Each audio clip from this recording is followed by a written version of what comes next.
again deeper into sa salita ko ng Diyos. So, just again, brief background po. Again, review lang po naman ito. There was, again, later in the period of increasing persecution against the Christian Church by the Roman Empire. So, alam po natin na si Peter inakulong dahil po sa kanyang mga paghihirap, I guess, encourage the church from the suffering. Very evident yun sa letter ni Peter. One of the biggest theme ng First Peter is yung holy living. And of course, yung perseverance in the face of suffering and believers' identity. Okay, take note. Believers' identity as chosen and loyal priesthood, submission to authorities, and the hope for the future. So, mga kapatid, last time, pinag-aralan natin yung puso natin, lahat tayo mayroong pakiramdam ng pagiging excited para tayo pinalaya. And this stems up sa sinful nature natin, pinalaya si Adam and Eve sa Garden of Eden dahil nga naman sa kanilang kasalanan. So, in one way or another, sa puso natin, lahat naman siguro ng tao, there's always this certain degree or insecurity, diba? So, kahit pa sabihin natin yung mga pinaka-overconfident na mga tao, narcissistic na tao, yung mga yun, kaya sila gano'n is because they feel something in their heart na talagang hindi napapanatag. So, dapat natin maintindihan na tayong lahat umaasa ng mga bagay na bago. Sabi ko nga, bagong lugar, bagong pagkalitan, bagong simula, bagong tahanan, gusto natin ng malinis, mabango, maayos, yun yung lagi natin ino-hope.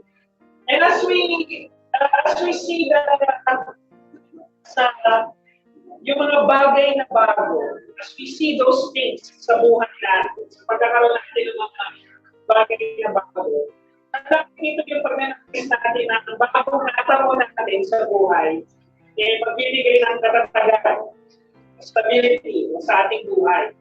That whatever is new, whatever is good, di ba, gusto natin na panghabang buhay na natin mapanghawakan yun. Di ba?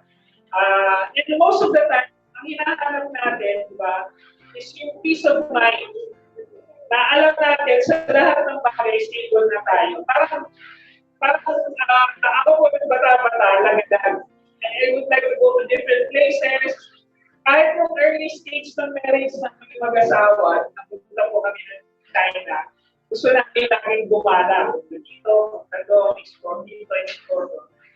I guess siguro parating ng calling na pagiging missionary. Yung willing kami mag-travel with very little things. And because of that, siguro kami rin mag-asawa, in our early stage of marriage, hindi kami ganun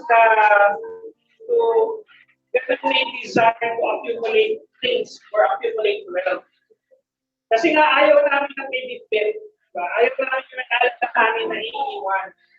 Pero as we get older, parang mas gusto na namin ng ganito, mas gusto na namin, we would like something more stable.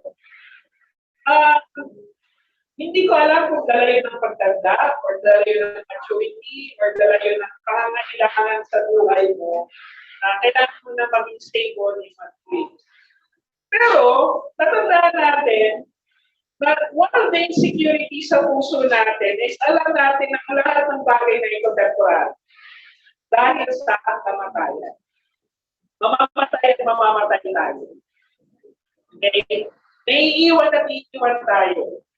Diba ka talaga na sabi ko sa inyo, ang fear ko, yung mamatay na ako ngayon, I prepared before na, huwag ko muna akong kunin kasi hindi pa stable yung mga anak ko. Kasi naman, hanggang buhay pa ako, magiging stable sila pag buhay pa ako, di ba?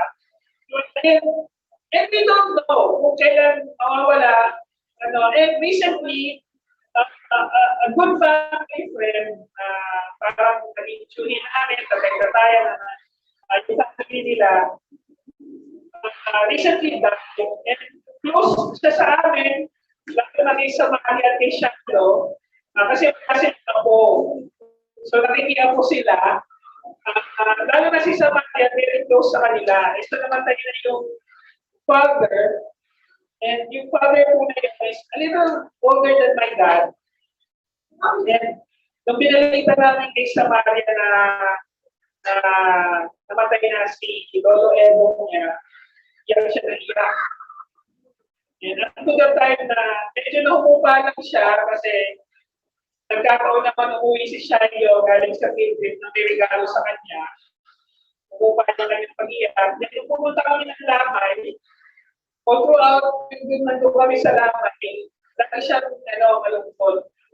But doon ko na-realize, in one way or another, medyo solidify yung idea na kailangan ko rin ituro sa mga anak ko na may mga bagay na lahat ng bagay dito sa mundo ito temporal.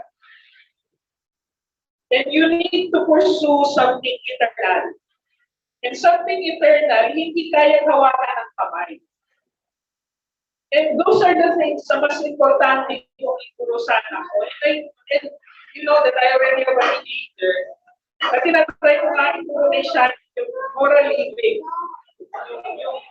Yung pamumuhay na kailangan ito yung pipiliin natin dahil ito yung tama.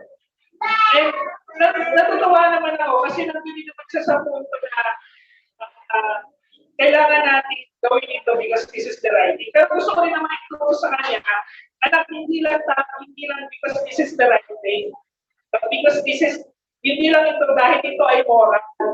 But we're also doing this for the right reason. Kasi sinasabi ko sa kanya, kahit yung mga hindi naniniwala sa Diyos, kaya nilang maging moral.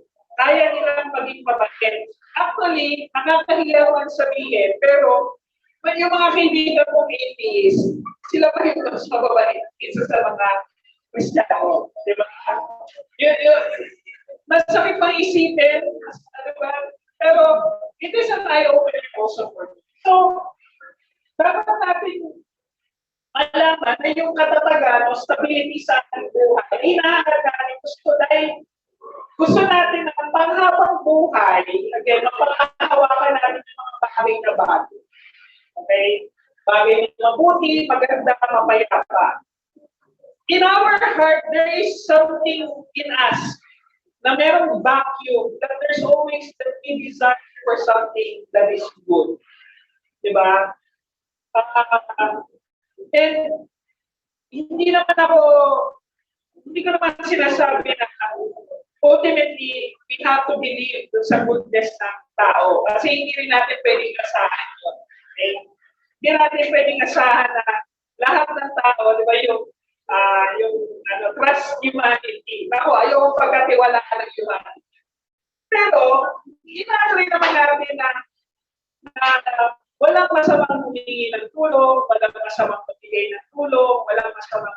So, in one way or another, those kind of things, those goodness gives us stability. Okay? Yung mga bagay na mabuti na hinahangad natin at ginagawa natin, nagbibigay lang stability sa atin. So, itatanong ko sa inyo.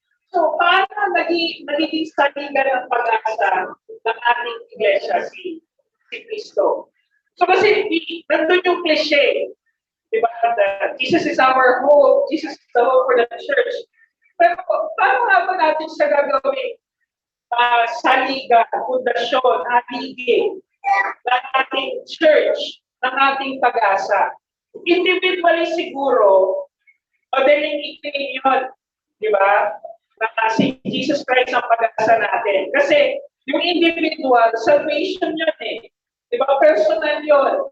Pero tayo as a church, how can we collectively say and really practice na si Jesus Christ yung saliga ng ating pananampalataya ng ating church? Unang-una, dapat natin makapag na kay Jesus, kolektibo tayo kumikilala sa ating pagkatao at likas na ugali, ang pagiging makasalanan. Church, one thing, we are here because we all recognize that we are sinners. Okay? Hindi, walang isa man sa atin, sana man lang, walang isa man lang sa atin na sana na magsasabi, naririto kayo sa church na to dahil kayo ay mabuting tao.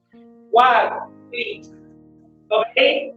Naririto tayo, all of us, naririto sa church na to because we collectively identify that we are all sinners. Okay? Nakilala natin ang isa sa pagiging makasalanan. It is good. Alam natin yung mga bagay na struggle ng bawat isa so that we can be accountable to one another. On my way, sasama ko po sa illustration ito. On my way here, nag-message ako. Sabi ko, baka maligo ako ng konti. Hindi ko yan. Sabi ko, kasi kararating talaga yung sasakyan. Eh, matagal na ako nag-attend doon. Ang paalala niya, magigipag-away sa tricycle drive. Ibig sabihin, gano'n niya ako nakilala. Gano'n niya kaalam yung aking depravity. Hindi ko rin naman dinay na meron akong gano'ng tendency. I tend to be over-righteous in so many things. Diba? Makikipagtalo ako kasi mali yung isang tao. Wala na akong pakialam kung mali rin ako dun sa sinasabi ko, pero mali ka. At ako ang tama. Ganda na ano. So, in one way or another, it is a good reminder na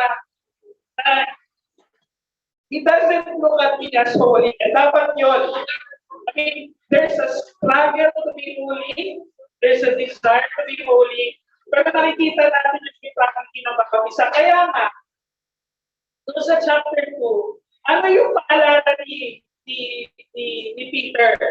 Kasi nasabi niya dito, so put away all malice and deceit, and hypocrisy and envy and all slander. Diba? Pinapaalala yun ni Pedro na tayo ay gano'n.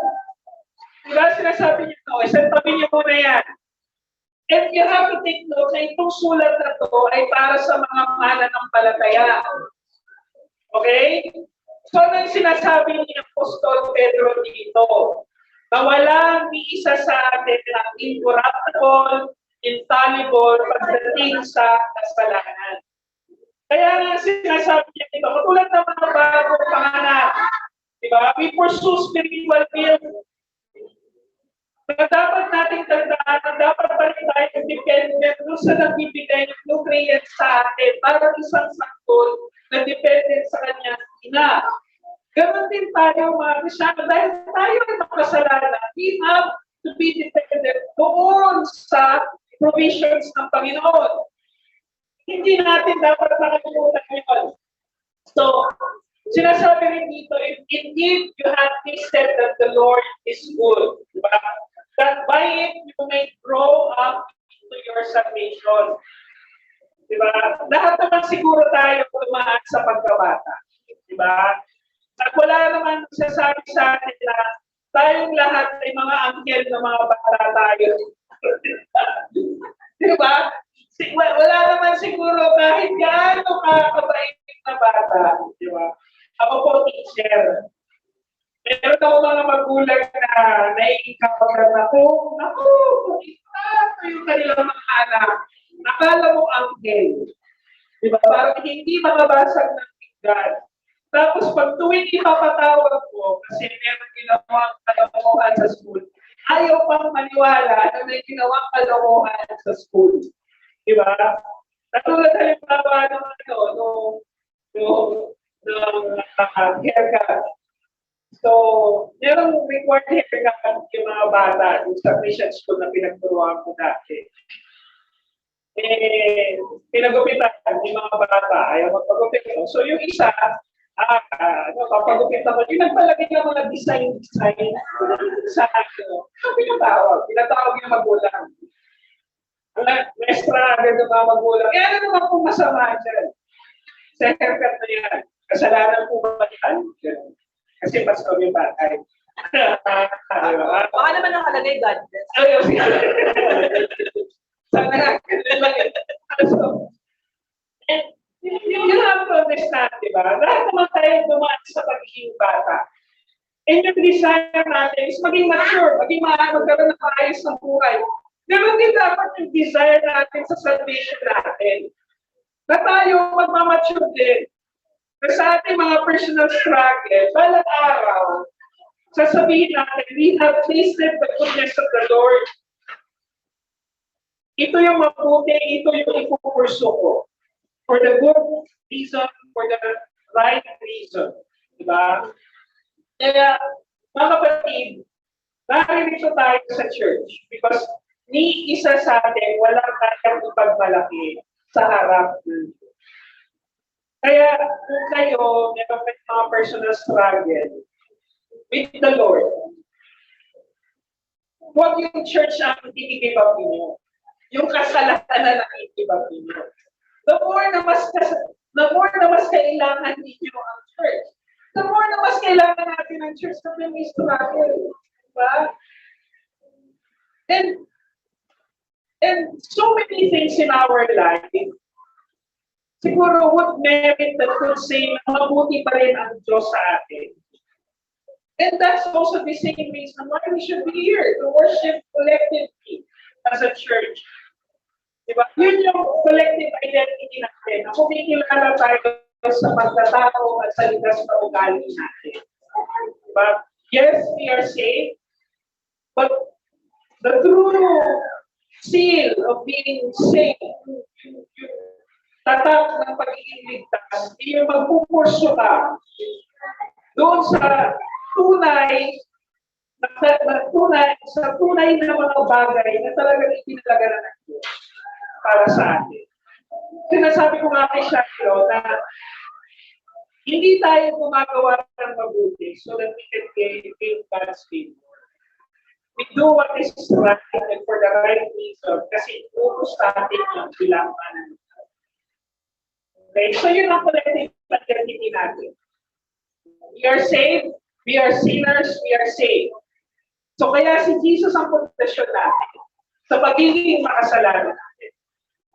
Now, we also have to remember kay Jesus sama-sama tayo lumalago sa kanyang pamantayan at sa katotohanan ni Kristo. Okay? So, mga kapatid, ano ang basis of morality natin? Ano ang standard of lifestyle natin? Diba? Iba-iba ang background natin. Iba-iba ang childhood natin. Iba-iba rin sa kung paano tayo pinalaki.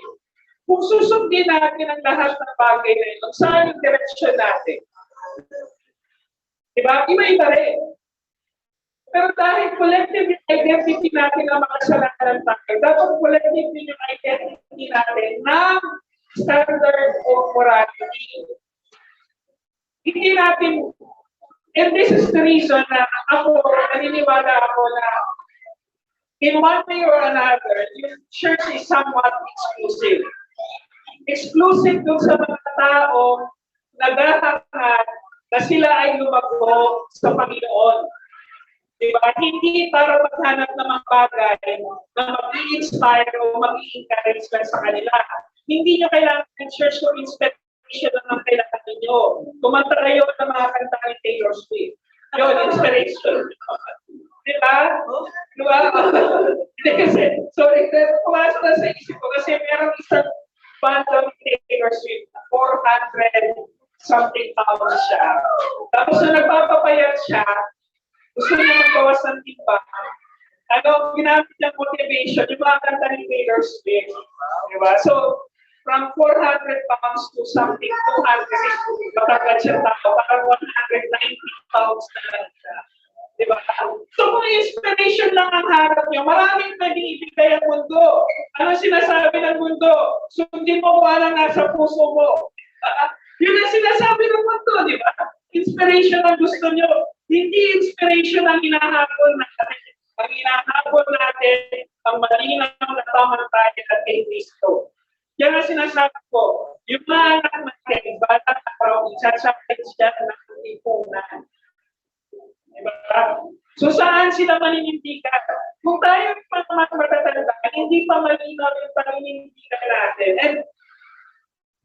And like for example, for for the simple lifestyle na, halimbawa, yung pag-feel sa LGBTQ. Di ba? And si Shiloh, because siguro yung mga ibang ano rin, mas nabataan natin, expose siya sa mga bagay na gano'n. Kasi meron siya mga teachers na gay, meron siya mga ka-classmate na gano'n. Ang tanong nga niya sa akin, minsan tinanong niya sa akin, Mami, Daddy, why do their parents allow them to be like that? Tanong niya sa akin, sabi ko na, I don't know. Pero, di ba, magtatanong sila ng gano'n. Kung tayo hindi malinaw yung pamantayan ng morality natin pagdating sa mga bagay na yun, ano yung ituturo natin sa susunod na henerasyon? Diba? Alam ba, also, another thing, pagdating ng finances, diba? Madaling tingnan ang pera, madaling i-justify kung paano natin ito gagastusin. Kasi lagi naman natin sinasabi, para naman sa mabubuti natin. So, pero you have to understand na hindi naman lahat ng kailangan pagkagastusan, kailangan natin pagkagastusan. May mga obligasyon din tayo na kailangan natin unahin. Di ba? And for example, katulad ni Shiloh, nag-iipon siya ng pera kasi gusto niya bumili na, this is some of the illustration that I would like to use kasi yun yung parang pinaka-initin ko. Gusto niya na bumili ng PSP. Nag-iipon siya ng pera. Sabi ko, yung cellphone niya, medyo luma. Ano ko rin na kami pagpapalikot? Pag meron siya gustong bilhin, yun ang gusto niya bilhin. Diba? Sabi ko, hindi ka na bumili ng cellphone.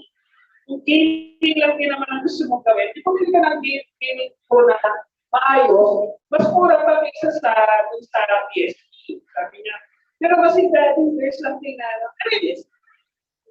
kasi pwede ko siya kaya mag-decide sa sarili niya tungkol sa finances. Pero bilang isang mabuting magulang, hindi ko naman siya pwedeng hayaan at basta lang nagagastusin yung pera kinita niya.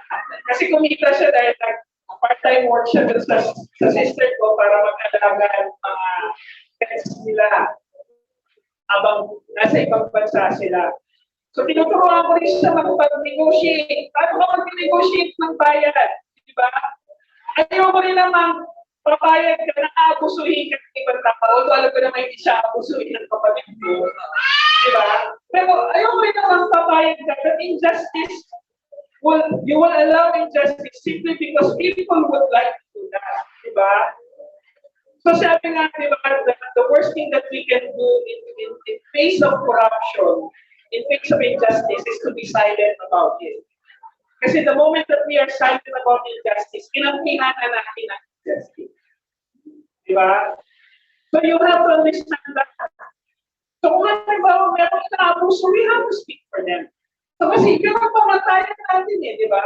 Malinaw naman na ang Diyos, ang pamatayan ng Diyos sa kanyang trono, justice and mercy. Diba pinasa natin sa Psalms kanina? Yun ang pamatayan ng ganyan. So, tayo mga tao, yun yung nagpapatamatay, like politics. I could go and on about politics. Diba? May controversial post ako na pinag-friend ako ng maraming tao. May pinost ako, sabi ko, ang hindi ko mag-gets, sabi ko sa Facebook, ang hindi ko mag-gets, galit kayo sa magnanakaw, pero okay kayo dun sa bumibili ng photo. Ang haba ng discussion sa aking Facebook page dahil sa bagay na yun, di ba? You see the duality of morality, yung double standard tayo sa mga bagay-bagay. Why are we double standard? Kasi yung vacuum sa heart natin that we would like something that is good, something that is nice para sa ating sarili. Pero we have to understand that the justice and mercy and salvation of Christ has also a collective effect. Narito tayo kasi collective effect na tayo naniniwala na tayong lahat ay kailangan natin si Kristo. Diba? Kaya mga kapatid, wag nating pababayaan na mag-aral ng salita ng Diyos. In whatever way, whatever form, we should always be thirsty and hungry for this word. Kasi wala naman tayong ibang pamantayan. Katulad halimbawa ng sinasabi ko kay Shiloh, tungkol sa issue ng morality. Sabi ko, people can be good even without God. Sa kanya, dahil lumaki siya sa isang Christian family, ang lagi niya tanong, would it be possible that people can be good even without God? Sabi ko, oo naman. People can be good even without God. Kasi kahit yung mga atheists, naniniwala sila na bawal pumatay, bawal manakit, bawal mangabuso. Actually, sila pa nga yung number 1 human rights advocate, di ba? Pero ang tatanungin natin, saan galing yung standard na yun? Di ba? Kasi kung ako atheist, hindi naman ako naniniwala sa Diyos, di pwede kitang patayin. Pwede ko i-justify sa sarili ko na wala akong pananagutan na hindi naman. Kaya ang lating challenge, hindi ko ka mananagutan sa lahat ng bagay na ginagawa mo. Collectively, naniniwala tayong lahat. Lahat tayo mananagutan sa harap ng Panginoon. Iisang pamantayan kay Kristo. Iisang pamantayan kay Kristo. Kaya nga sinasabi rito, to be holy priesthood, to offer spiritual sacrifice acceptable to God with Jesus Christ. Di ba? Holy priesthood. Pag sinabi natin priesthood, di ba? Pag yung mga priest, di ba? Meron silang iisang standard. Meron silang isang pamantayan kung paano sila mag-offer ng sacrifice. Di ba? You are chosen and precious to God. Kaya nga hindi natin pwedeng i-neglect na, sige, ito gawin mo, sige, ikaw pwede mong gawin ito. Dahil ligtas ka na naman, hindi pwede pong gano'n. Diba? So, our cornerstone, Jesus Christ, even though He was rejected by men, we have to understand na siya pa rin ang pamantayan natin. Siya pa rin ang pamantayan natin. Kaya lagi natin ibabangga, mga kapatid, let's look up to people who strive their best. Let's look up to our brothers and sisters who strive their best to do what is right and what is good. Diba? Pero, ultimately, tingnan din natin si Kristo. Walang masama na titingin tayo na model kung paano sila mamumuhay. Lalo na yung mga medyo mas matatanda-tanda Kristiyano sa atin. Pero just like anybody else, hindi sila infallible, hindi sila incorruptible. Pero let's take what is good. Kung paano nila kinuha yung pamantayan ni Kristo at pinamuhay sa kanilang buhay, let's take it from that. Diba? Yun ang tingnan natin. So kaya kapatid, kay Jesus, sabay-sabay tayo umaasa ng lakas sa pagsunod sa kanyang mga utos. Dahil kung tayo lang, di ba, tayo mo ba lumago bilang isang Kristiyano na ikaw lang ang nag-iisa? Di ba? Sabi nga, meron lang tanong, is it possible for a Christian to be a Christian without going to church?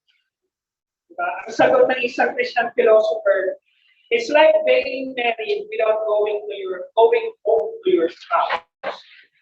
Diba? Para kang inasal, pero hindi naman kayo nagsasama ng iyong asawa. Diba? Yun yung description doon. Mga kapatid, it is important that we all collectively understand what the Bible says when it comes to everything about our life. We are not here to condemn, but we are here to be accountable. Kayo din, accountable dapat sa atin. Dapat ganun din kayo yung ginagawa kayo. Papaalala kayo, makikipag-away sa Ezekiel. Diba? Huwag mo gagawin yan, huwag mo gagawin ito. And I would like to come to a point in our relationship as a church. Kayo din, hindi kayo mahihiyang sabihin sa akin, Pastor, mukhang may mali po dito. Diba? Kasi dapat ibig sabihin, dumating na rin tayo sa punto na yung mga sinasabi namin dito sa harap, you don't see it as something condemning, but it is something that we are trying to be accountable in your life. Diba? Kaya kapatid, ako umaasa ako na, kayo din, personally, may mga gumagawa naman yun. Pastor, gusto ko na po i-clarify ito. Ano po ba talagang ibig sabihin ito? Siguro, dun sa teaching ko, hindi rin talaga naman malinaw. And that's good. It's not questioning what I have said. Diba? Pero dapat sa pusto na, questioning nyo rin yung sasabihin ko, in light of the Word of God, in light of the Scriptures, so be it. Diba? Dapat naman gano'n, na-review din kami. Dahil, again, hindi naman po kami mga tao na hindi na nakakagawa ng mali. But this is a time that all of us can also look into the Word of God equally. Hindi dahil itinuturo ko sa inyo ito, para sa inyo lang ito. These words that we preach to you, we have to meditate it. Na ito mga bagay na ito, tumutugnahan sa mga bagay na pinaniniwalaan namin. And there are times that I really do struggle in some of the areas ng preaching. Bakit? Kasi struggle ko yun. Diba? Kaya kailangan natin na palabasin ang bawat isa. And we have to remind each other that we have the Holy Spirit. The same Spirit that in me is the same Spirit that is in you. Diba? Kaya mga kapatid, sabi nito, for it stands in the Scripture, behold, that name is a stone, a cornerstone, chosen and precious, and whoever believes in it will not be put to shame. We are not here to admit that we are sinners and to put each other to shame. Ako, siguro mga kapatid, may isang tao dito na amin po na makasalanan siya, ako should be the first one to do that. Diba? Hindi po katagto ang buhay ko. There are also struggles that I have. Na parte ng nakaraan ko, that I still have to deal with that. Kaya one time when we have to ordain a pastor, or to appoint a pastor, a very young pastor in our first church sa Manila. Ang tanong ko sa kanya, meron bang parte na nakaraan sa buhay niyo na makakarating ito kung paano ka mag-experience sa Panginoon? Tinanong niya ako, bakit? Sabi ko, then you have to deal with that. Hindi ko sinasabi that you have, I'm not stopping that you have to serve the Lord. But you have to realize na kailangan mong i-deal yung kapatid ng ito ng buhay mo. Diba? And this is also a good time that I could stay to it. Yung kasama ko po na Korean American missionary is also my boss before sa China. And hindi naging maayos din yung paghihiwalay namin somewhat hindi naging maayos yung paghihiwalay namin. And nung tinatry kong i-arrange yung schedules niya, deep in my heart, I would like to see na tinatawag ko na rin itong tao na to. Basta nung nga sa akin ni Grace, ba't mo ginagawa yan? Sabi ko, gusto kasi patunayan sa sarili ko na tinatawag ko na siya. And so being it, hindi na niya kami halos naaalala. It was 10 years ago. And siguro sa talaga rin ang katandaan, hindi na niya maalala rin yung time na nandun kami, yung mga naging interaction natin. And yung mga time na pinapaalala ko sa kanya, sabi niya, oh, you know that? You know this person? Nagugulat siya na. Sa loob ko. Magkakasama tayo ng ilang taon. Diba? Parang to this point. Pero nakita ko rin naman yung sincerity sa buhay niya of what he is doing. And that's the reason why I'm also trying to support him with it. At may dumating din sa punto sa mga conversation namin na nung pinikwento niya yung naging struggle niya. Kasi nung nandun siya sa China, hindi na siya makulong, na-question siya ng mga police, and everything. Matinding struggle din. Kasi para sa kanya, hindi lang negosyo yung ginagawa niya, sakto niya ministry. At naiintindihan ko yun. Naiintindihan ko yung mga bagay din. Kaya nga sinasabi niya one time sa conversation namin, kung sinasabi niya na ang gusto niya gawin is, bago rin daw siya mawala sa mundong ito, that he will be able to settle things with the people around him and doon sa mga naging katrabaho niya. Diba? And I guess I'm praying every day that I would bless this land. Na hindi lang ng aking forgiveness, but ng aking pag-ibig na maramdaman niya rin ngayon. And na-realize ko na tuwing ikaw, kasi magkasama kami, tapos lagi mga Korean ako, most of the time ako lang yung Pilipino minsan doon sa, pumasok kami minsan sa isang Korean restaurant, gusto ko papasok ako lang ng Pinoy. At saka yung mga waiter, pagkakaroon na ako waiter dito. Diba? Parang, yun, lagi niya, simula from the day na may kausap siya mga Koreano, hindi ko na-realize to until the time na naghiwalay na kami time to last night na magkakasama kami. And sabi ng kanyang kasama na in broken English, he speaks so good of you. Diba? So in one way or another, probably we have very, sabi nga sa very the handsome. Pero I hope that whatever I have given to this man in the 3 days na magkakasama kami, I have given it fully because of the love of the Lord. Diba? At hindi ko naman magagawang gawin yun. Hindi ko rin nakita sa mga buhay ninyo na kayo ay nagpatawad. Ilan taon na ba tayo magkakasama nito? I have seen some of you who have struggled with certain things. Na nagpatawad kayo, nagbigay kayo, nag-encourage kayo. And that's something in me that makes me continue in this faith. Diba? Eh kung gusto ko lang naman maging Kristiyano, kung na lang ako sa mega church, uupo ako, uuwi ako, I feel, malapit pa ako. I feel na Kristiyano ako. Kasi nakapagsimba ako. Diba? I can do that. I don't have to crack my brains almost every Sunday to study the Word of God. Diba? Para lang may turo sa inyo. But because those things also encourage me na nakikita ko sa buhay ninyo. Kaya umaasa ng lakas sa pagsunod sa kanyang mga utos. That is our collective hope. That Jesus is the foundation of our church. Okay? So mga kapatid, there are struggles. Huwag tayong mahihiya. We are struggling. And I would admit kung nawalan po ako ng trabaho.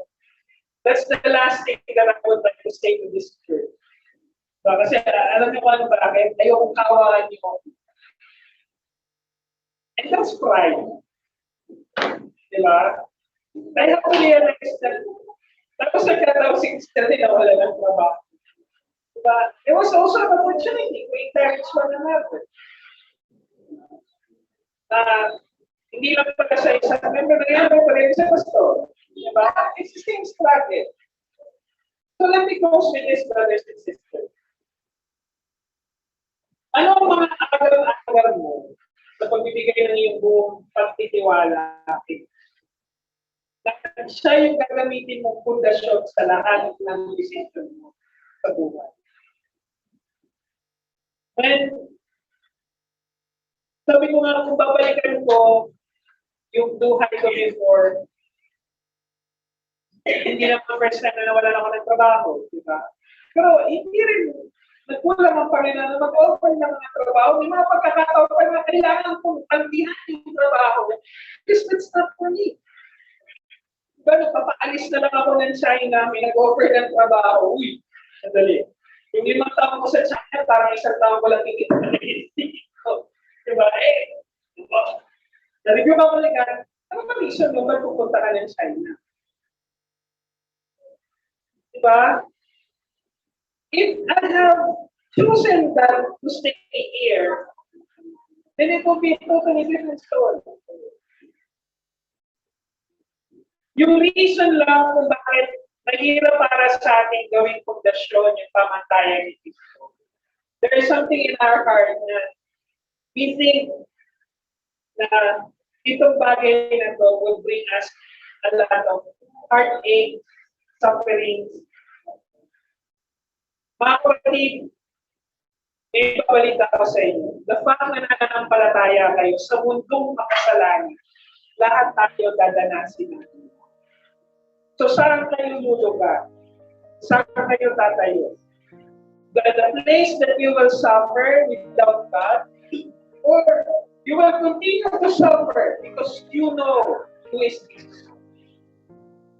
Nanalangin ko.